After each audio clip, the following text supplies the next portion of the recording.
How long do you think's an appropriate amount of time to leave Becky before you serenade her with a little bit of Barry White? An hour?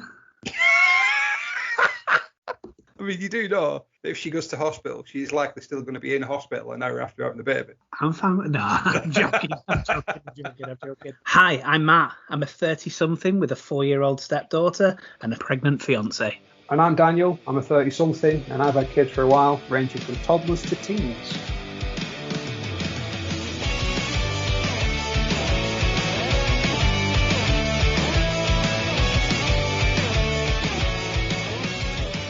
Hello and welcome to episode number 7 of Ramblings of Dadmen. My name's Matt, and once again, and as always, I am joined by Dan. Dan, how are you doing? I'm very good. I'm very good. Yeah. You? Yeah, can't complain. It's been a really quiet week. Back to work this week, so it's all systems go, as you can imagine. Flossie doing well at school. Did the first proper week. She's really, really enjoying it. Settled in properly then? Yeah, seems to be. She's getting tired. She didn't seem to enjoy the after-school club at first. I think that was just the first day glitches, maybe. And I think that was probably because there was older people there. Do you know, maybe there was older kids, there was 50 people. But apart from that, she seems to be enjoying it. How's your lot back at school?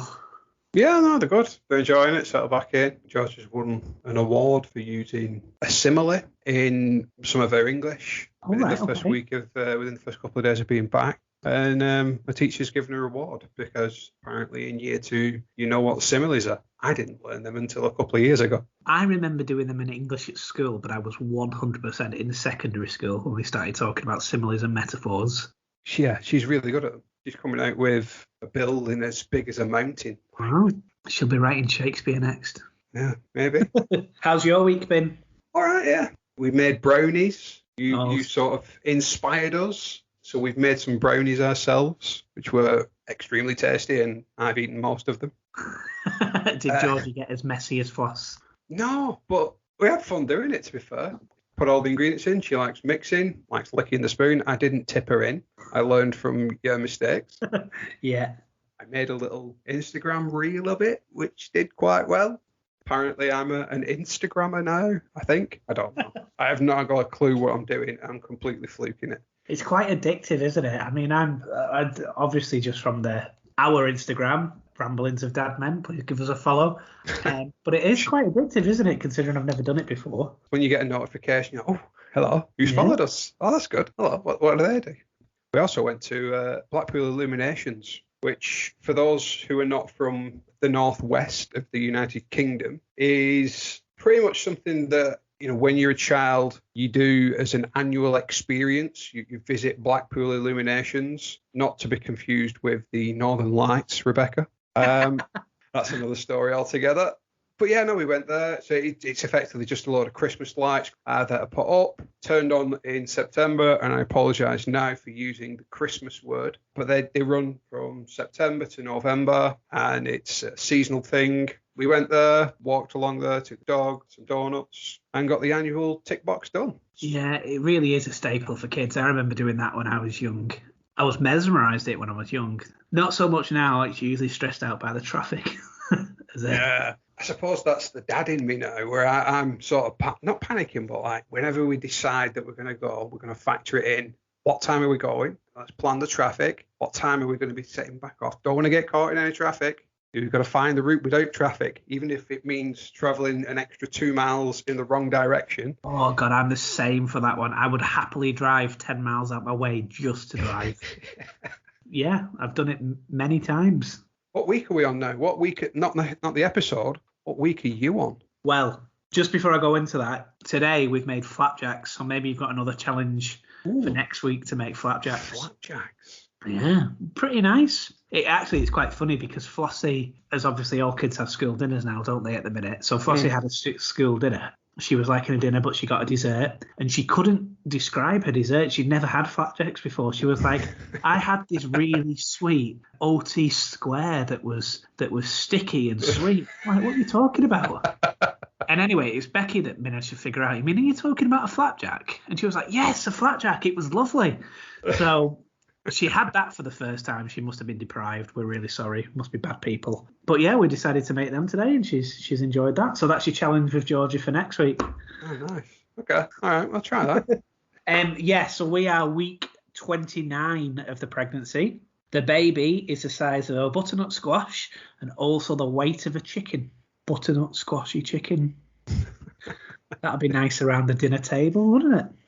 So, have you booked your baby moon yet? We have not booked our baby moon yet. Probably won't do a baby moon. Oh, really? Yeah. Obviously, just with COVID and everything, and we know that things are meant to be getting back to normal and there's everything that's here to keep you safe. But, I mean, we don't want to risk it. We would quite happily just keep ourselves to ourselves for another 10 to 12 weeks. And then it's just a really weird time, isn't it? We'll probably do a post-baby moon. It won't be just after Christmas. We might get away for the day or something, but I think we're just happy just to keep ourselves safe at the minute. Okay. It'll just mean that the hen do that she gets to go on at some point will be all the more spectacular or something. All right, before we kick in, there is a bit of a podcast-related admin. It's not so much a correction, more of a clarification. Obviously, last week I mentioned, Jake, not realising that no one actually knows who Jake is. Jake's a friend. Yeah. That's really, it's just a clarification. Jake is a friend, just for a little bit of context more than anything. I too have some podmin, I'm afraid. So last week I mentioned that the baby grows at £1 a week. Yep, now you did. I was very quickly corrected by Becky, and she listened through. She didn't drop any F-bombs, to be fair. She didn't call me any names, but she did just say her poor vagina. Like, my poor vagina. She was like, imagine, we're at 28 weeks now and the baby's already a couple of pounds. Imagine pushing out a £15 baby. So it is £0.5 per week. What's really funny is I used to get confused with pounds and stone. There was a story when I was single digits, set between 8, 9, 10, something like that, wanting to join in the conversation. I think it was at the grandparents. Turned around to them and said, oh yeah, I was born 10 stone 4. Completely annihilated my mum at that point. I was just going to say, your poor mother. Who are Becky pushing at a £15 baby? Exactly. It could be twins, and combined, they could be £15. Yeah, let's not talk about that. I'm sticking with twins. I'm sticking with it because it's out there now. It's in the wild. And if it is twins, I've called it. You most certainly have. That's Podman concluded. If we had a catchy jingle that intersected all of the segments, that would be the point we played that, but unfortunately we don't. Yeah, the jingle would just probably be our partners calling us dickheads, wouldn't it? Oh, yeah, or a groan. Yeah, you dickhead. Maybe we could record that. That'd be quite funny, actually. So I was looking through Facebook, and one of the things that keeps popping up, I thought it'd be really funny to introduce into this. Things that you can say at dinner as well as in the bedroom. Thought it'd be interesting just to throw a few around. I have seen this. Yeah, it's quite funny. I think one of the good ones that I came up with was, I hope that tastes as good as it looks. See, I always just want to put something really surreal on. It's like, oh, can I pour gravy on this or something? I think that's just my out-of-the-box humour, to be honest. I think one that the girls could say is there any more left? Yeah, is that it? Who wants leftovers? Although that's a different context altogether. Are you going to lick that up now that you're finished? Do you want to finish mine? Yeah. Oh, right. Okay. So, I tell you what, a couple of things that I wanted to talk about this week, and maybe that could lead in. We do have a few more questions this week, and we can talk about that later.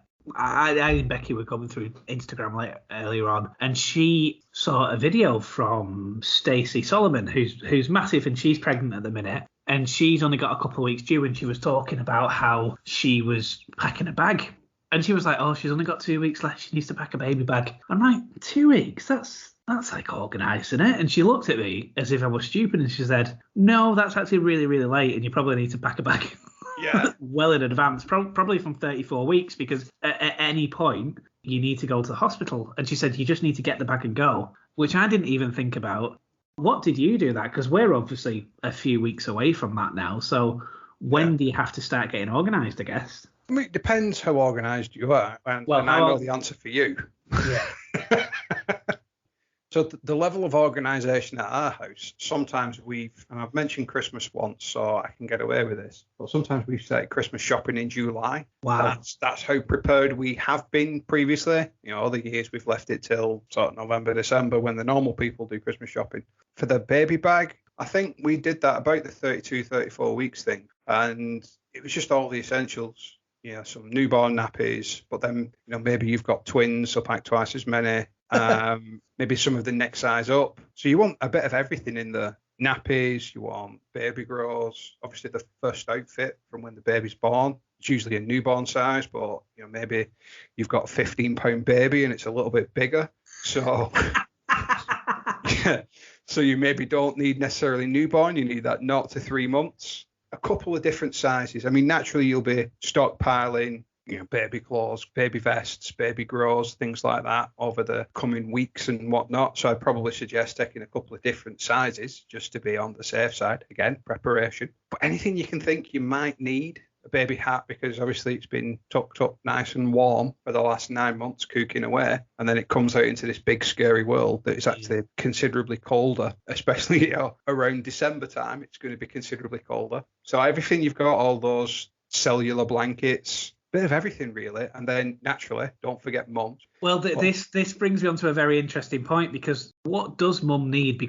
And again, we'll use Stacey Solomon as an example. Apparently she asked her partner Joe to go out and get some pads because obviously she's going to need them. So maybe this is an invite for Joe to come on here as well, Joe. I think you may need to come onto this podcast with us, because he couldn't find any pads, so we bought some tampons instead. Even I know that you're not going to want to be sticking anything up there, do you? Okay. There's a special kind of pad for, just after you've given birth. And I learned that out the hard way. To be fair, you're in hospital. Well, actually, you might not be. You're going to be at home. So you're not going to be as protected, potentially, if you do this at home, in terms of there's no safety net there. It's just whatever you've got at home. If you do the home birth, if you go into a hospital, you've got the safety net of they've got some supplies. But there's a super absorbent pad that you use after childbirth. So, I mean, definitely some of those, and Becky will likely need those for a good couple of weeks. It's funny that you mentioned about going to hospital, because I'm sure Becky won't mind me telling her. She was just talking about a time when she went into hospital the first time, and she only took 3 with her. The midwife had to give her a little bit of a ticking off because she only took 3 with her and said, "Oh, darling, you need to be bringing about 10 with you, dear." So she had to go to the nurse and say, "Can I have some?" And it's lucky that they had some, but you have to take your own in, don't they? Yeah, so you need, plenty. I mean, obviously you'll be, if she stays in overnight, likening it to the times that we went in, we had everything prepared. So we had all that. We had a change of clothes for Beck. We had a nightie. We had all sorts of stuff in there for Beck, for baby. We'd prepared for pretty much every occasion and every eventuality. By the time she'd given birth, I was there for a couple of hours and I had to go home. So at that point, anything that needed topping up, anything like that, you've got at home, and you can bring extras with you for the following day. Here's a question. How much of the bag did you end up using? By the end of it, quite a lot. I mean, obviously we were in overnight and then the following day. So obviously we used, a couple of baby grows, the nappies, a good chunk of those special pads. There's probably a technical term, and there'll be all sorts of women jumping up and down now, screaming, shouting, saying it's called a super absorbent pad or something like that. And I'm sure Beck will correct me for next week's episode. Yeah. But yeah, I mean, everything we took, we pretty much used. I mean, we were only in 24, 36 hours by the time she got discharged. We took a couple of nighties for her to, that's the best thing to have, nightgowns, because it's easy access. But it's easy to sort of get on and off, because obviously don't forget afterwards, maybe find it hard to get fully dressed in normal clothes. I was just going to say, you sadist. It's easy access and you to get on and off. So I'm like, where were you doing at hospital? What were you doing? Well, I mean, they do say it's usually good to bring labour on. Just to clarify, we did not in hospital. That was completely off the books. I didn't even attempt, honest. You did think about it? No, I did. She was screaming and saying no, so it was just like usual, maybe. Did we use everything? Yeah, but that's just because we sort of read. There's a couple of checklists out there of things to take and stuff like that. Just be prepared, really. Naturally, if you do the home birth, you're going to have all that stuff there anyway, so you don't necessarily need it. But I definitely recommend preparing one just in case you do have to go to hospital. Well, this is the thing, isn't it? Because, again, this is something out that I've only just realised is that for whatever reason, if Becky does go into labour early, like the home birth is off the table. Yeah. So I was 6 weeks early. I think I've discussed that before. I was 6 weeks early, but I know that it doesn't really go off genetics or something. But, it could be a possibility that we could have a premature baby. And here's the dadvice. #dadvice of the week. Better to have it and not need it. That's another jingle we could have. #dadvice. By all means, do it after this. The bag, not that. But set it and forget it. You've done it. It's packed. Leave it. There's no perishables in there. Funny you should mention that though, Daniel, because just so you know, Becky got a new Fitbit, and not yesterday, the day before, there was 18 minutes of vigorous activity recorded on a Fitbit. A new record. A new record, yeah. Yeah. I love how this podcast has now taken a whole other level of inappropriateness. It's no longer a podcast to document the week-to-week goings-on of you and your journey. It's now your sexual activity. Well, that is a journey as well, actually. And these are the people, these are the questions, and these are the things that people don't talk about, and really they should, doesn't it? And that's the whole point of the podcast. And I'm not afraid of embarrassing myself. So if it helps one other person, I'll talk to you on a night time and talk about how things are going. I'm all for advice, but I just don't need to know your personal best each time. That actually leads us on to maybe some questions. Yeah, let's carry on from next week. Obviously, when we put that out there, we did get a lot of questions in, and I'm worried we only covered off 3 or 4 of them last week. I'm still waiting for Frank to come back to us. Keep sending me inappropriate pictures at 2 a.m.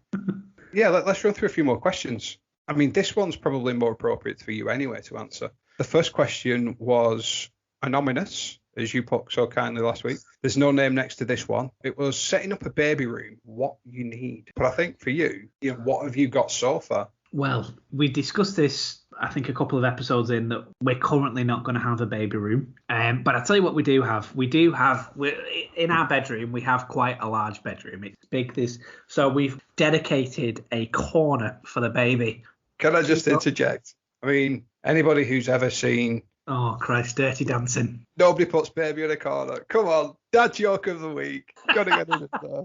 Well, we are putting baby in the corner. And she's going to like it. But I'll try and talk about what kind of things that we've got. So if you imagine a big square, baby's room is top left, dedicated there. Our baby's section is there. We've got 2 IKEA drawers, the Kallax drawers, where you can fit the 4 shelves and you can fit like boxes and stuff. So we've got a couple of them. We've got a Moses basket. We've got some shelving on the corner, which I'm going to be honest with you, I'm slightly terrified that the shelves will drop and fall on the baby. But Becky assures me that will never happen. Well, shelves have been up 5 years. They've never budged. But they may fall. What about the lampshades? We haven't got the cot yet, but we do know which cot we're going to get. We've got a Moses basket, which is currently at the side. And then we've got it's not quite a rocking chair, but the chair that's on an angle and that rocks itself. Is it one of the baby eggs, or is it a nursing chair? So is it like for you, or is it for the baby? No, sorry, it's for us. Yeah. Like a nursing chair. So it is like a rocking chair in it. So you can sit there and hold baby, and it's got that gentle swaying motion. Yes. So we've got them. So as you can imagine, the room, there's quite a lot of space to work with is what I'm trying to say. So that's what we've got at the minute. And that's what we're going to run with for the next 6 months, I guess. Obviously, we've got a Moses basket as well. The Moses basket is going to be right next to our bed, I believe. That attaches to us. And we've got a little baby bath and a Moses basket for downstairs as well. Yeah, we had a separate Moses basket downstairs, and that made life so much easier. We timed it quite well. So when she started sleeping through, we did a 7 o'clock feed, then she'd sleep for a bit, and then we do an 11 o'clock feed. We'd then take her upstairs, put her in a Moses basket upstairs, and then she'd sleep for 8 hours. She'd sleep through until 7 a.m. And I was like, this is perfect. This is amazing. That's why we've never gone back and done another one, because we've been lulled into a false sense of security. The perfect one, and you thought, yeah, we'll stop there. Yeah, what you said there, baby bath. Yeah, we use that. I can't remember if it was every day or every other day, but we used that, a proper baby bath. Some of the useless things that we bought, and by useless, I don't mean, they have the use, but we didn't use them, were, like a seat for inside your normal bath for the baby. Oh, right, okay. We just never got round to using that because we always used her in the baby bath. And then another thing we had bought for us, but we got very little use out of it, was a bum ball. It's got sort of a targeted time frame of when you're supposed to use it, when they sort of can't quite sit up, but they can support their own head. Oh, okay. So it's within like a couple of months, really. And it's designed to sort of help them with that core stability, being able to sit upright, and it puts them in that position. We got maybe a couple of weeks, I'd say maybe a month worth of use out of it before Georgia could just sit up on her own. And it sort of almost became a little bit redundant. I tell you what, the most extravagant thing that we're thinking about getting, I say we're thinking about getting it, we are definitely going to get it. You might have heard of them. I don't know if you used anything, but it's a baby monitor, but it's a baby monitor that measures your heart rate, measures the CO2, just measures if there's anything that's going to go wrong. And I guess it's that extra comfort, everything's going to be all right. Yeah, so we had a baby monitor, but we just had the audio one. It was really good. It did its function. But again, that you only really need that once they're sort of in their own bedroom. So from about 6 months onwards, they've come a long way since we used them. And, they do video ones now where you can actually watch the baby on an actual screen. You've got ones that measure everything in the entire room. And again, they are really useful. We were brought up in an era where these things didn't exist. And it's, can you hear baby crying? Yeah. I'm not sure. You go and check. That was the baby monitor when we were growing up, and I'd like to think that we grew up all right, but maybe there's something wrong that we don't know about just yet. For Georgia, we had just an audio one that did measure the temperature in the room, but it didn't. When one of the digital ones, it just told us when it was too warm. So we then go and open a window or put a fan on. All of that stuff. So just making sure that the baby's at an ambient temperature so they can have a proper sleep. Yeah. What we found really useful was we bought a cot where you could raise the base, and it had 3 different heights, and the sides detached, and the head and the feet board sort of changed height in the sense of it. They were in 2 parts. They were all fixed together, but it was designed from birth to 5. So that was a worthwhile investment, I thought. We bought a matching set of wardrobes for her. And we kept them up until when we got rid of the bed, really. And we changed for a full-size single bed. And we got her a proper set of matching wardrobes to go with it. Again, from IKEA. We're not sponsored by IKEA yet. All our stuff is from IKEA. It's too handy, isn't it? It is. Apart from the instructions of how to put it together, which if you're a man, you don't read anyway. Yeah. And COVID's changed it completely because now you've got an appropriate amount of people inside. Like upstairs is the field of dreams. It's like, let's have a look at this is what it could be like. And then you go downstairs and just be completely demotivated that everything's just on racking in big brown boxes. This is your reality. You are going to lose your weekend. Do you know, right? Did you ever go to IKEA in the Warrington one when you was younger? I'm assuming you did, right? No. No, you didn't? No. I think the first time I went in there was with Beck. I'd say maybe 8-10 years ago. Oh, right. Okay. Well, you're no use to me then. Because, so when I went to Warrington when I was younger and I went to the IKEA, I used to go with my mum and dad. And I swear to you, there was a children's cinema and there was a playground.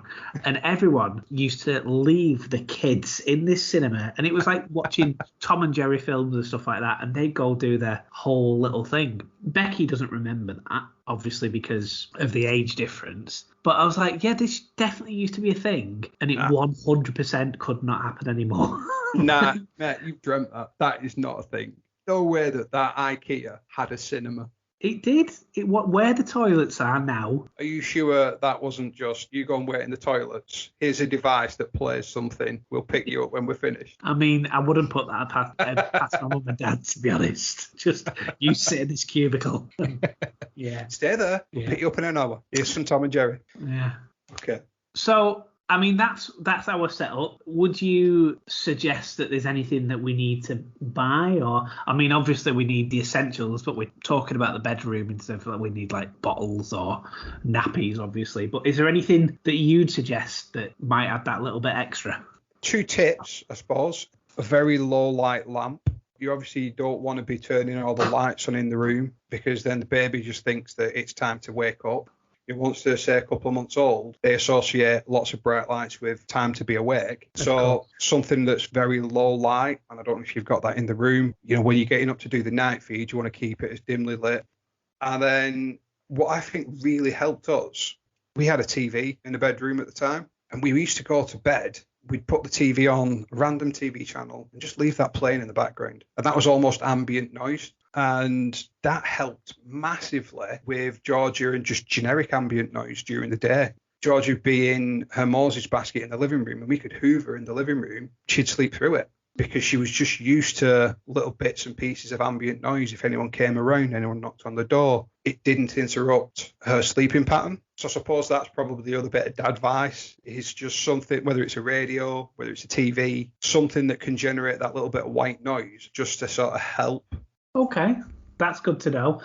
I remember hearing something a long time ago about listening to the vacuum or listening to that ambient noise kind of is a comforting thing because it reminds you about being in the womb. I always remember that my mum and dad used to tell me that I wouldn't go to sleep unless I was in the car, and they would often go out 3-4 o'clock in the morning. And I guess it's the whole engine running and feeling that thing as well. Yeah, so. It's the motion. That's where I got stuffed up with Callum.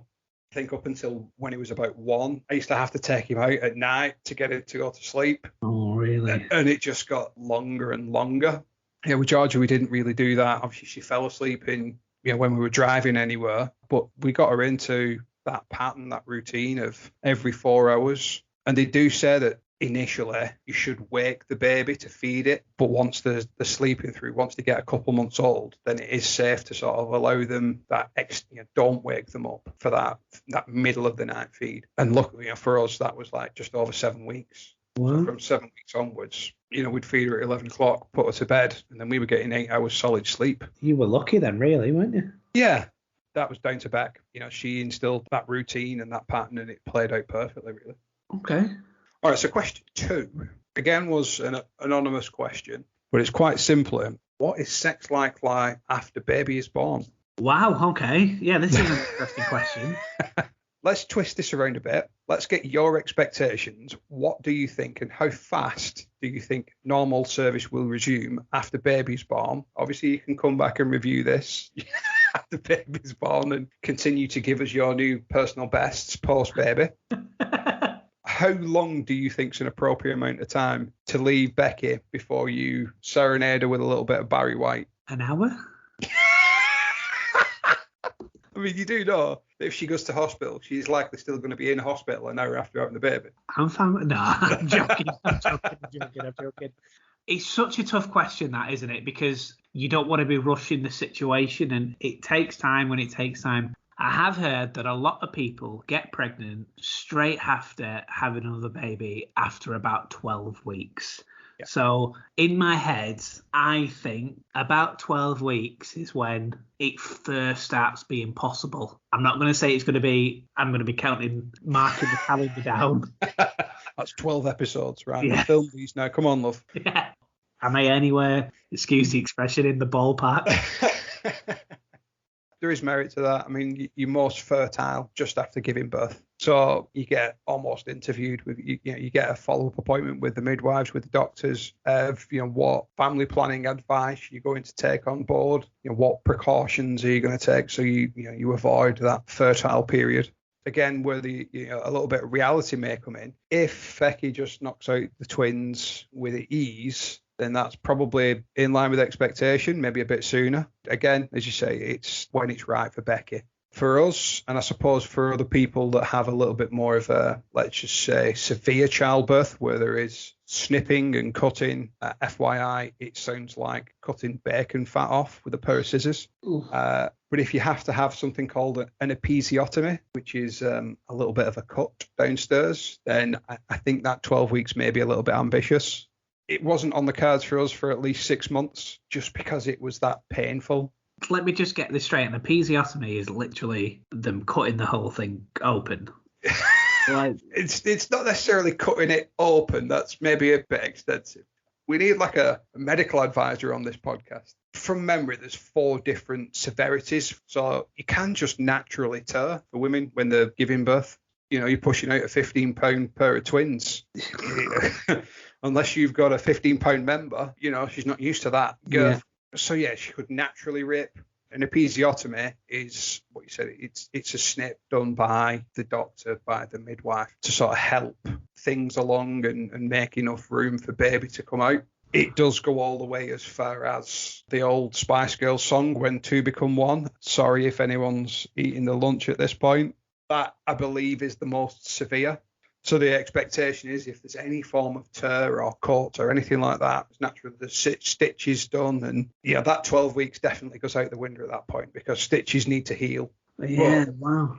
Yeah, just setting your expectation. If there is anything like that where Becky may require internal stitches, then I think you may need to reassess the 12 weeks and maybe push that to 24. Yeah, and you know what? That it's fine, isn't it? Like, she's pushed a human out. The least I can do is you know, be understanding of that. Yeah.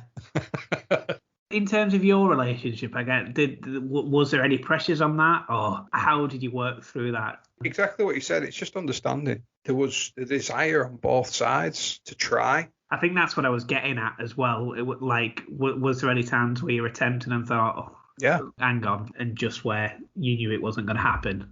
Oh yeah, definitely. There were a couple of sticks out. I remember it. There was the 2nd of August. No, 2nd of August was ambitious. She was only born 31st of July. No, there were a couple of occasions we tried, and again, it's just that, pardon the pun, easing it in or easing back into that part of your relationship. You know, we tried a couple of times. It was uncomfortable for Beck, so you know we stopped. You've just got to, as you said, be respectful. It's got to be pleasurable for both of you. You know, like I said, we both had the desire to try, but it wasn't until about 6 months, I'd say, that things started feeling a bit more normal and enjoyable, I suppose is the right phrase for both of us. So, again, to answer the question, just be patient. It's going to be hard, it's going to be difficult, but be understanding. Okay, so question 3 was actually sent in by Haley. So thanks for this, Haley.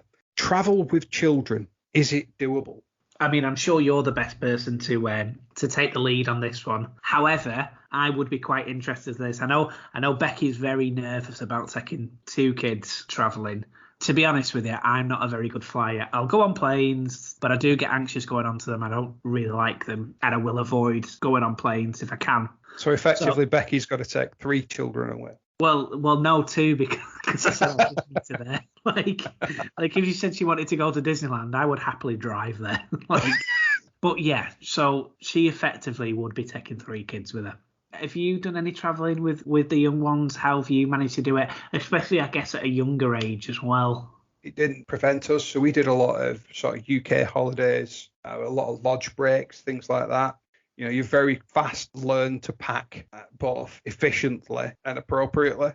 It is doable. We did it with Georgia from very early age. And so that, I suppose we didn't do it when she was first born. We waited until she was maybe 6 months old. She was used to being in her own room, and we had the baby monitor set up. A lodge it was almost a home away from home. You know, she's set up in her room, Callum was in his, and the baby monitor was on, and we just sort of did grown-up things, rolled the rug out, put a little bit of Barry White on down by the fire. We did the Lapland thing, so we went and visited Santa, and it was just me, Beck, and Georgia for that one. And that was a great holiday, but we didn't need the pram. We didn't need sterilizers because she was 3. Yeah. And it was just like packing for 3 people normally. We did see people with prams, checking prams in to be flown out there, and I did not envy them one bit. It is definitely doable. I've seen people do it, but traveling abroad wasn't for me. I don't think we wanted to even try at that point. We just sort of stuck to the UK, where if all else fails and everything goes wrong and you need to, you can just drive home. Yeah, and I think that's one of the key things, is it? If travelling abroad is something that's really important to you, you can make it work. it would be more difficult in terms of travelling to Europe now, I guess, with us not being in, Brexit. I don't know what difficulties that is. I would imagine insurance in terms of medical insurance. So in the UK, you're on the doorstep next to a hospital wherever you are, aren't you? I tell you what we have done is we've already booked our first holiday and we're going away in April. We are only going in the UK. We're going to like a little caravan park. Yeah. So the baby will be 4-5 months old. So we'll let you know then how difficult it actually is. I have no doubt that it's going to be stressful in terms of, Flossie, she'll still be quite young. But over the past couple of weeks, she's really got to grips with being a big sister, and she's far much more loving, always wanting to, hold mummy's tummy and get her dolls out and say this is what she's going to be like with her sister. So I think it'll be okay. Packing a car up at 7 o'clock in the morning to get on the road might be a completely different thing. But thanks, Hayley, for your question. Yes, it's fine to travel with kids, I think. But I think you've got to have that right temperament about you. I suppose that doesn't really matter how old they are. Well, yeah, that's true. That's true. In which case, you can just leave them in a cinema, aka a toilet, for a couple of hours. And on that note, I think we've rambled on for enough for this week. Thank you, everyone, for listening once again. I guess there's nothing more to say than see you next week. See you next week. Goodbye, everyone.